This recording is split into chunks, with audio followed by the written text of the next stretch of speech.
welcome from me, Latifa Khan, your Femtech leader host. Again, I hope you all enjoyed the last episode.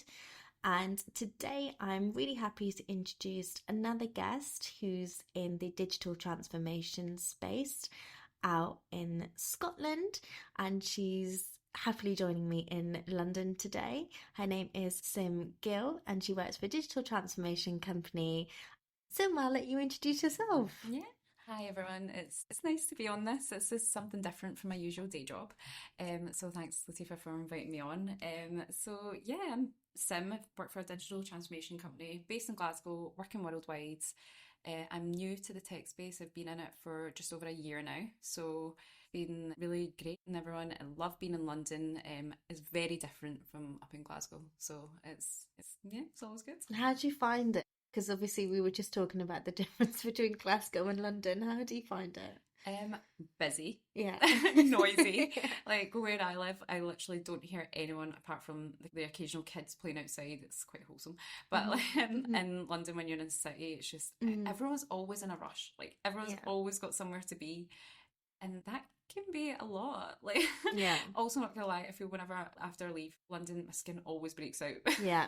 So Yeah. bad. Do you see why people then say, oh, we suffer from so much anxiety being in London and it gets so busy and so congested and it's a trap. I feel like once you're here for a bit, it's a trap because you do have fun. But then I feel like there is a work-life balance that we don't really talk about. People who don't live in London, they're always saying, it's so nice to come here for a little while, maybe a week, but then go back to like the countryside or somewhere where it's super quiet and you actually are around nature in comparison to here. I would find it hard to adjust if I had to just kind of move everything over here. Like I would do like the trips. I'm here probably like right now. I was here today, obviously, last week, the week before that. Yeah. So here at least once a month. But definitely more than that. And I do really appreciate the quiet when I go home. Yeah, I wished. I feel like I need to move to Scotland. I'm actually thinking of moving abroad, but I don't know where yet. And I was going to go to another busy city, but I don't think that's a great idea. So I need to do some contemplate. Maybe I'll hook you up when I do figure that out. But you went to a women's insecurity event yesterday with Google, didn't you? Yes. Do you want to tell us a little bit about it, what you learned, how that was? Because I unfortunately couldn't make it. I was supposed to go, but got super busy with work. So tell us a little bit about. So everyone, for those who don't know, Sim and I met through. We work for competing companies, kind of, and we met through Google. So Google is our client, and we look after Google. Sim, you look after alliances at Google, don't you? So what does that mean for those who don't know what alliances is? Yeah, so all our partnerships that fall under the kind of strategic side or the vendor sides, just being the main point of contact for orchestrating anything when it comes to sales and marketing activities, really, and just planning as well. A lot of planning. A lot of planning. January's been a lot of planning. Yes, it has been crazy. People always say like December is so busy, Christmas time, things like. Nope, January is insane. Yeah, I completely agree with you. Yeah, so Sim works for a similar role to me. You look after global alliances, don't you? So we work predominantly EMEA in UK is where we operate. So our partners tend to fall within that region. But I know it would be good to have some partners further afield and make some nice trips. Yeah. And how was the event yesterday?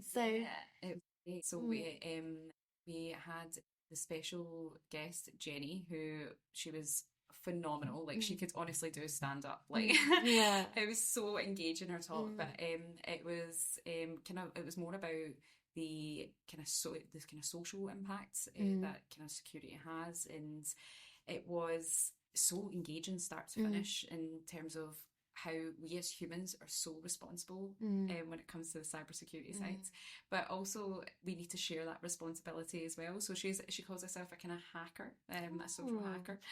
And she.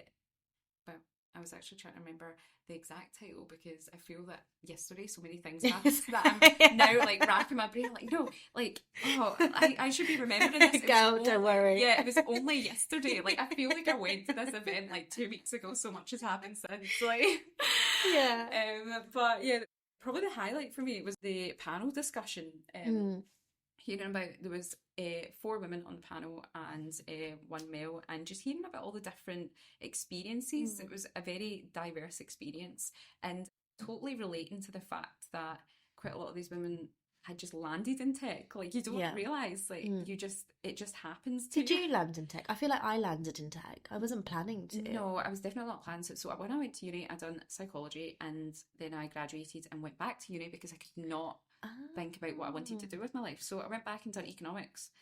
No way. Yeah, graduated in that. Thought I was going to be some kind of like economist, some kind of analyst, like working in a government role, and definitely not. Like, but I actually started working at the company because one of my friends, he started and he was like, there's a role that's came up that I think you'd be really good for. And I was like, do you know what? Might as well just try it. Nothing to lose. I mean, whilst I kind of figure out what I want to do with my life, because 20s are fun. Lots of breakdowns had. Yeah, I started working in a company, and I always say I'll give everything at least a couple of years so I understand what I'm actually doing is meaningful, if it's purposeful, and I'm enjoying it. And so far, I'm loving it. Like, I can't see myself working in a different industry now. Yeah. I think it's well suited to you. I don't know you before tech, but I think it's so well suited to you. Just the person that you are. And perhaps maybe because you have a psychology background, you're very good with interacting with people and speaking to people. Now, I don't know if you've done any research in psychology and tech. It's really interesting in the way, even the way you email people, communicate with people, how you make people feel. This is what we spoke about in another podcast, actually. Is people never forget how you make people feel. And psychology within technology, I've realized, even when we go like industry specific and sell to certain industries, you've got to have a completely different tone to when you're speaking to like healthcare, life science people in comparison to when you're speaking to a security person in a hedge fund. And it's like, okay, this is, I didn't realize that I've got to wear many different hats. But I think it's well suited to you. I couldn't see you doing anything else. I think, especially with the Google culture, we love the Google culture. Yeah. It's so great. I always talk about how they have a napping area, and just to, for people to rewire their brains during the day, because they could have come in super early, have a nap midday, and then they're there late, whatever that may be. But the Google culture, I think we're both really well suited to. So yeah, carry on. Sorry. No, absolutely. No, I just totally echo that. Like, it's a lot of like adapting in that moment, because no two people you speak to the same, but it's just kind of making sure that you make the other person feel comfortable when you're interacting, isn't it? And yeah, the guys in work always, they joke around and say, "Oh, Sim, you're just you're a wine and diner. Like, you love to wine and dine." And I'm like, "Yeah, I do. It's my job, actually. It's my job. Yeah. Like, should we change my job title to a professional wine and diner? Like, instead of a hacker, a wine and diner." Yeah. No. So definitely, it's great. See, if I was to sit down and think, how many people have I met just a short time at the company? Like, it's crazy. Like, yesterday's event, I have literally on the back of that got a few Googlers want to come up to Glasgow now, and I'm like, great, let's do it. Like, let's make it happen. You should host a roundtable in Glasgow. That's actually quite a good idea. Oh, because we were going to do that I Am Remarkable training like in person as opposed to kind of the virtual workshop. And what is I Am Remarkable for those who don't know? Because I think it's awesome. Yes, I love it. So I Am Remarkable was started by women, but not necessarily for women. It's just for anyone from underrepresented groups. And basically we share our success, we celebrate our success, we celebrate our wins, and learn how to feel comfortable about talking about those. When we actually do something on our monthly meetings in the company every month where we share our wins, and honestly, I've always said I hate doing that. I hate it. When someone's asked me to, like, it's like, what are you proud of, what you've done? I'm like, fumbling on the spot. It's so hard. We're quick enough to tell everyone what we were challenged with. Yes, but we're not. Maybe it's because we come from a background where we're quite humble in sharing our wins and not celebrating them, but we should. We don't talk about ourselves enough. When a guy sits at a table, and this is not every guy, by the way, and I'm not, putting anyone in a box, but I do feel like most meetings I go to, when there's a lot of men in the room, they always kind of like swing themselves around, like, oh, I did this, and then this was what I did, that was amazing, and I'm just like, what the hell? I would not be telling everyone my wins like that. Not because I don't want to, because I just don't feel comfortable. Sometimes I feel like, oh, it's not that great. Yeah. Yeah. But a small win is a small win, and it's a win. A win is a win, right? We don't talk about it. But that's a really good idea. I might actually implement that here at Cloudreach because I think that's a really good way to get people more motivated about. That's the whole point of it, right? Get people more motivated. What are you good at? Who else can copy and paste that in their world? Yeah, absolutely, 100%. Because you also don't realize like the kind of introverts among us as well. So it just being able to make them feel comfortable to share that. And it's not like kind of comes up when women do it, I feel like it comes across like you're bragging, Yeah. as opposed to like you're just stating something, Yeah. isn't it? If it, that's it's just a society we live in, and like in the kind of culture, especially because of an Indian background, and I feel families kind of bring up that culture where you're kind of like speak when you're spoken to, and Yeah. the women are they become you naturally start to hide a part of yourself, but it's really about kind of showing up as your true self, Yeah. and making sure that being unapologetic about Yeah. it. Yeah. So I'm remarkable. Sorry, let's go back to that. Isn't it amazing? So when I first joined the Google world about a year and a half ago, I went to New York and someone told me about Kate Hanline, she runs at I Am Remarkable, right? Yeah. She's awesome. She works at Google. She runs I Am Remarkable. And the whole point of it is to bring people together and share. I guess it's a safe place for allies, mainly women, I would say, to come together and really talk about, you know, where they struggle in the workplace and how they can make things better. Prime example, currently we're going through a transition in the workplace, and sanitary towels we don't have in the bathrooms in this office, as an example. And it's quite a big thing for us not to have sanitary towels in the toilet. Sometimes we just don't want to come back to our desks, pick something up, and then go back to the office. I'm remarkable. I'm not saying we talk about sanitary towels all the time, but it's an area of trying to get feedback around how can I, as a woman, even of color or not of color, it doesn't even matter, but as a woman, how can I feel like I'm fairly treated? I have a safe place to work. And if I'm going through a current challenge in the workplace, is there anyone else in this sort of safe place that I can get advice from to then implement that in the workplace, I think. And when I was in New York, I stayed up. Well, I didn't stay up. I woke up, I think it was like 4 a.m. New York time, just to sit on a 3 p.m. discussion UK time so that I didn't miss it. Oh. And it was my first one. And I remember like waking up and putting my makeup on, and I was like, oh.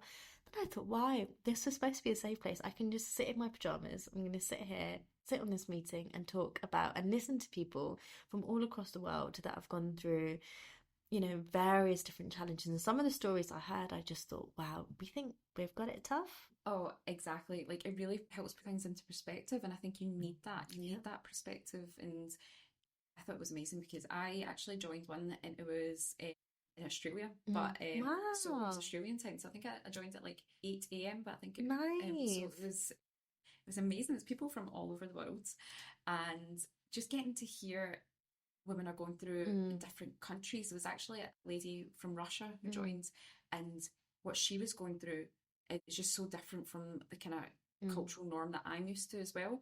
And I think that's really important because when you interact with people, when you meet people, people are from all over the world, and you need that.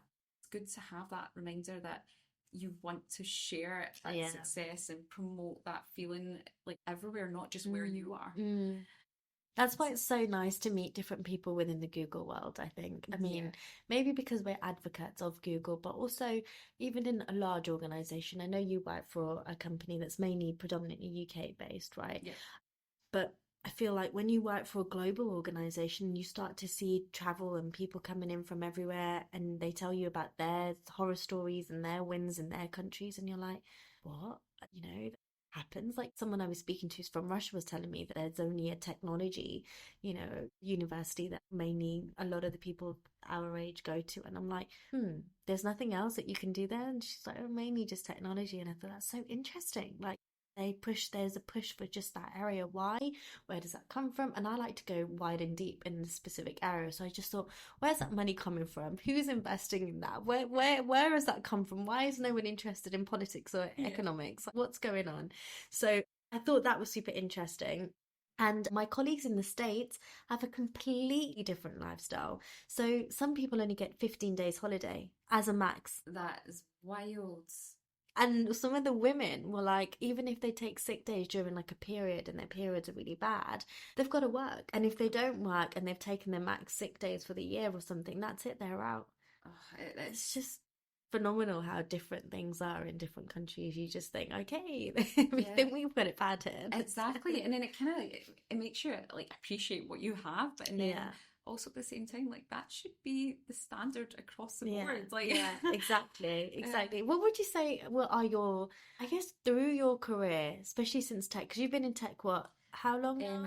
over just over a year now, yeah. Okay, and what was Sim like a year ago compared to what Sim is like today? So different. I came from banking. Like Did I worked 6 years you? of banking, and it was so different. Like I feel in tech I'm more of me. Yeah, Like I feel a lot more at yeah. home. Like I'm very comfortable, and I feel like I've explored different parts of my personality, like my skills, my strengths that I Mm. didn't even know were there. So Mm. definitely put me more forward and kind of Mm. brought me into the light. And a big part of that as well is to do with the culture. Like it Mm. is all culture. Like Mm. especially we are very, very about like kind of people first Mm. and take kind of reminding yourself to like look after yourself and Mm. take care of yourself. Mm. Whereas the industry I was in before was very, work, work, work, and your personal life. You do that in your non-work hours, and Mm. that's just not realistic. Like we're human beings, like Yeah. things happen, things come up. Like even being a woman and having like your period, you were talking about sanitary products, and I think it's ridiculous how we hide taking a sanitary Yeah. product as well, even though like what the planet is Yeah. like over 50% of the planet is Yeah. women.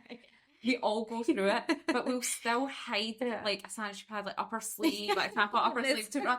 And it's like, why are we doing like it's so Yeah. ridiculous. But so we actually done our company done some psychological safety training. Mm. You would have And loved that with your background. oh, exactly, I did. This is where I thrive. So we were, and in that we like, so there's not enough women in a company, and it's something they're very aware of, and we're trying to really change, which is great that we're doing things like psychological safety training. And we brought up like me and one of the girls kind of brought up like we don't feel the same every single day. Mm. There's days where I literally can't take calls Mm. because of how I'm feeling, but we put pressure on ourselves to Yeah.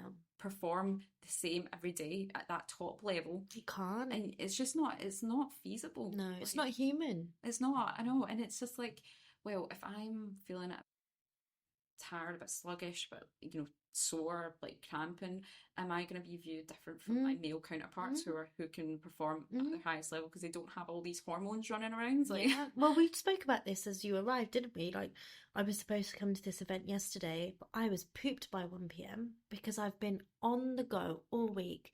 My energy levels are down. You can't be 100% of yourself every single day.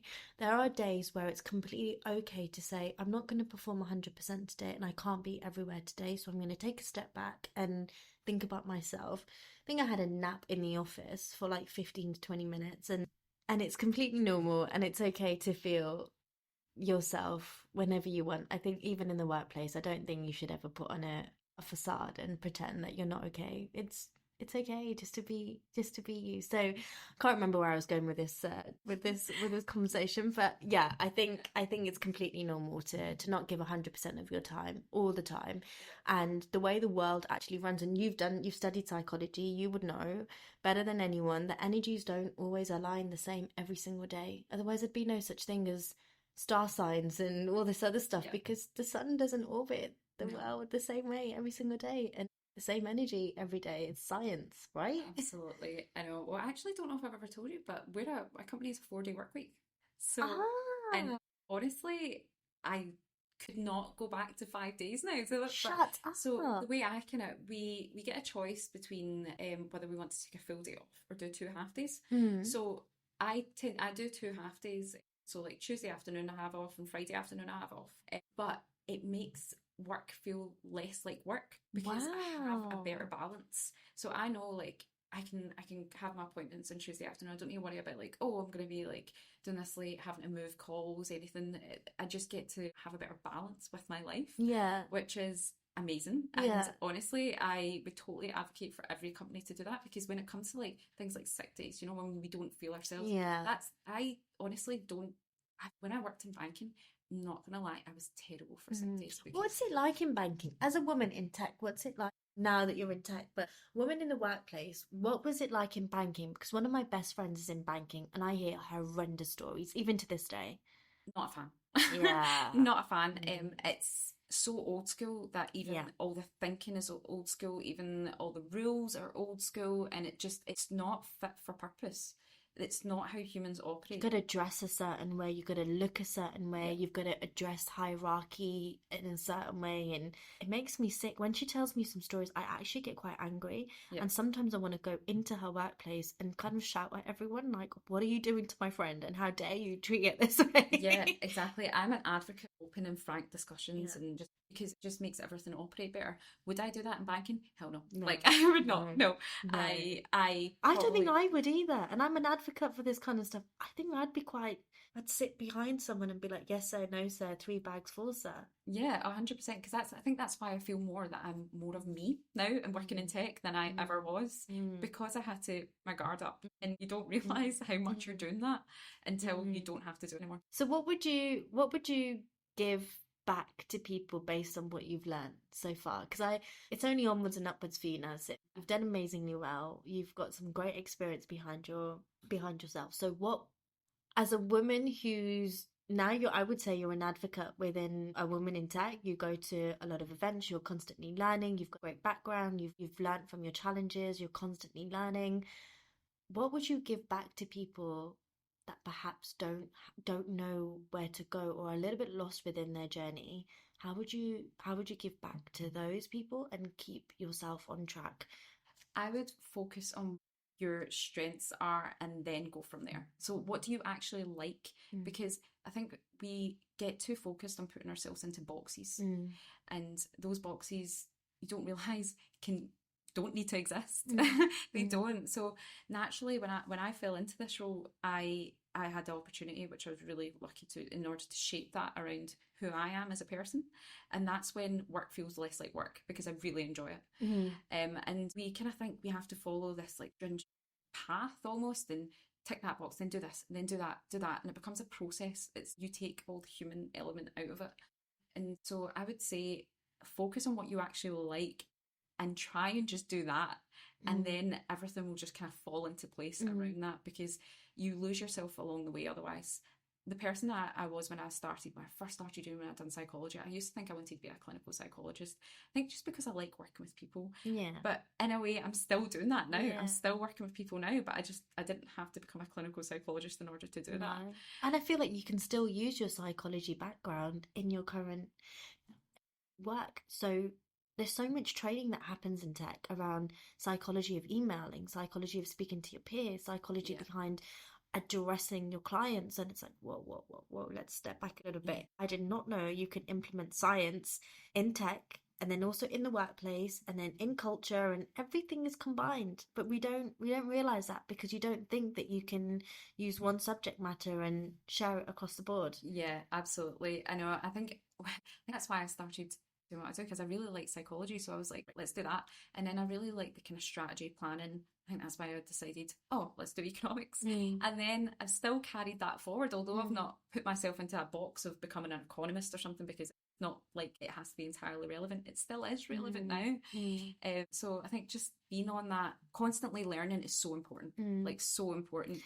So for those people who don't have a friend or an advocate that can help them move from banking to tech, as an example, in your case, what advice would you give to someone who doesn't like their job and actually aren't happy in what they're doing, don't feel like they could be 100% themselves, whereas, like, for example, now you mentioned you do.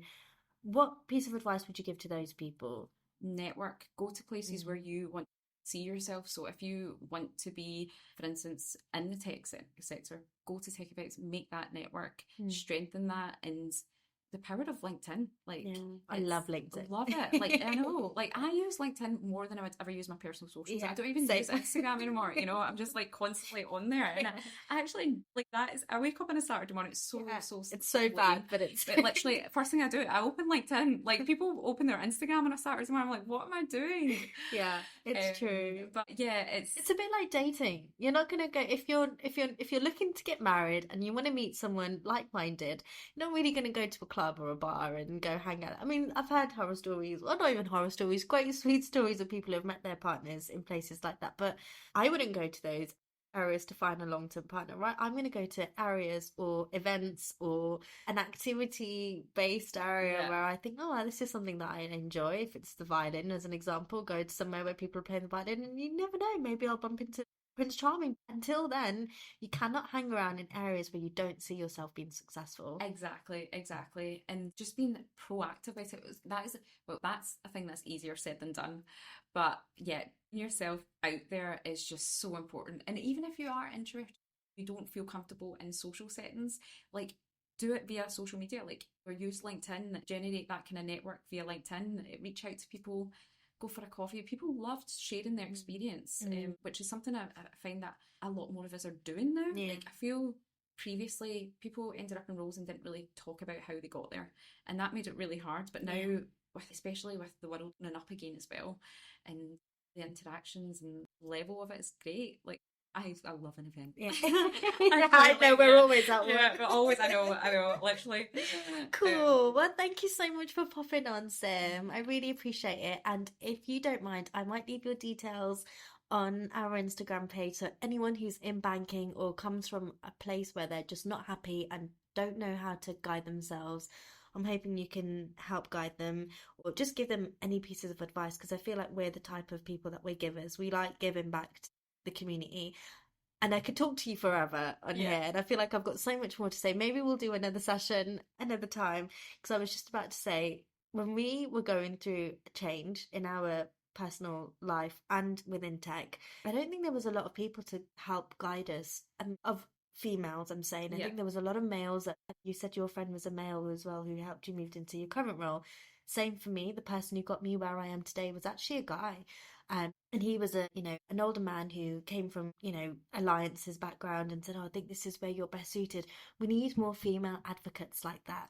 I feel like you're one of them. People who sit on this podcast are one of them. People who I surround myself, female mainly, are of that same background. So perhaps we can do another mentoring session where we sort of like get someone else on board where, a grad and they don't know what they want to do or where they want to go, and they kind of figure that out. But that's me speaking out loud. Just wanted to say thank you, Sam. I'd love to. It's been an absolute pleasure. Thank you. Yeah, this is fun for me. This is what I love doing. Like this, yeah. I was speaking to people, love sharing stories, and I was actually one of the girls I met yesterday. Shout out to Georgina, because she was like, "Let me know when this is on." Shout out Georgina. She was like, we were just laughing about how much we've cried in January, and like literally, like we think people have got somewhere that's great, they've done amazing, but we actually don't even talk about how times like we're so down, we have our struggles, and we just have a cry. Like I cry so much sometimes. I'm just like, well, not well. That makes me sound like really sad. I just like to go for a cry, because sometimes things get overwhelming. But yeah, people just do it, and we for some reason we hide that we do it. But no, let's just like be open, honest. Like I cry. I enjoy a cry. Yeah, exactly. And you're supposed to. You're supposed to let all that energy out, so you can renew your body to let new energy come back in. You can't hold on to the same feeling. I mean, again, we can talk forever, Sim. we could, yeah. But no, it's been great. Thank you so much, Sim. Is there any piece of advice that you'd like to leave everybody with before we close off? No, just yes. Well, I probably could. I've taken a lot from you around yourself. Don't feel like you shy away. You lean on people for support. Follow your heart, and I'll let you guide everyone else. Yeah, exactly that. Totally echoing that, and just be you, and everything will fall into place as long as you're you. And that's a way to make sure that you're happy and you're satisfied, isn't it? Get on that LinkedIn and go to those social events and just meet new people and make new experiences. Perfect. Thank you, Sim. It's been a pleasure. You're a doll. Thank you for coming over. And thank you for listening, everyone. I will leave Sim's details on Instagram. And if you want to reach out to her for anything, I'm sure she'll be an absolute pleasure in responding back. Looking forward to hearing feedback, and I'll catch you all soon. Peace and love, Latifa.